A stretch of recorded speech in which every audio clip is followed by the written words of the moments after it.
Mahakal education and charitable trust દ્વારા ભાજપના કર્મિષ્ઠ કાર્યકર્તા શ્રી નવનીતભાઈના જન્મદિવસની ઉજવણી નિમિત્તે સેવા કેમ્પનું આયોજન કરવામાં આવ્યું. Mahakali education and charitable trust દ્વારા તારીખ 23/4/2025ના રોજ ભાજપાના કર્મિષ્ઠ કાર્યકર્તા શ્રી નવનીતભાઈના જન્મદિવસ નિમિત્તે Mahakali education and charitable trust દ્વારા એક અનોખી રીતે જન્મદિવસની ઉજવણી કરવામાં આવી હતી. મુખ્ય મહેમાન Shri Ashokbhai Randeriya, ward number 21 corporator Shri Rajeshbhai Unadkat, corporator Shrimati Sumanben Gandiya, Shrimati Shashiben Tripathi, નેતા શાસક પક્ષ સુરત શહેર નવનીતભાઈ લેવા આજનો કાર્યક્રમ આપણે મારા જન્મદિવસ નિમિત્તે સેવાકીય કેમ્પનું આયોજન આપણે કર્યું હતું. દર વર્ષે કરીએ છીએ. 1001 વિધવા બહેનોને સાડી વિતરણ, ફૂડ પેકેટ્સ, ગાયોને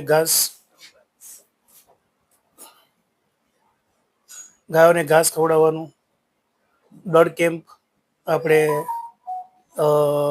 બ્લડ બેંકમાં આપણે અહીંયા એક નવી ચાલુ કરાવવાની છે, તો એના સંદર્ભે, પછી મેડિક્લેમ કેમ્પ, પછી સરકારના અંતર્ગત કાર્યક્રમમાં બેંકમાંથી ઇઝી લોન મળે તેના માટેનો કાર્યક્રમ, એવા વિવિધ પ્રકારના કાર્યક્રમો આપણે યોજતા હોઈએ છીએ જે સમાજને ઉપયોગી થાય.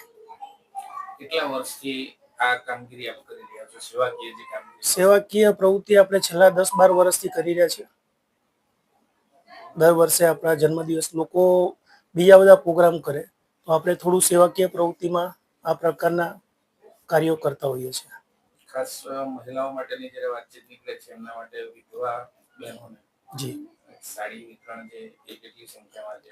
સાડી વિતરણ આપણે 1001 વિધવા બહેનોને સાડી વિતરણ કરી રહ્યા છે. એ સિવાયની મહિલાઓ માટેની કઈ સેવા? એ સિવાય મહિલાઓને સેવાકીય પ્રવૃત્તિઓમાં કોઈના બાળક હોય, એમના હસબન્ડની હોય ને એમને સ્કૂલની ફી વગેરે જે ભરવાનું હોય, તો આપણાથી યથાશક્તિ જેટલું થતું હોય તે પ્રમાણેની આપણે હેલ્પ કરીએ છીએ.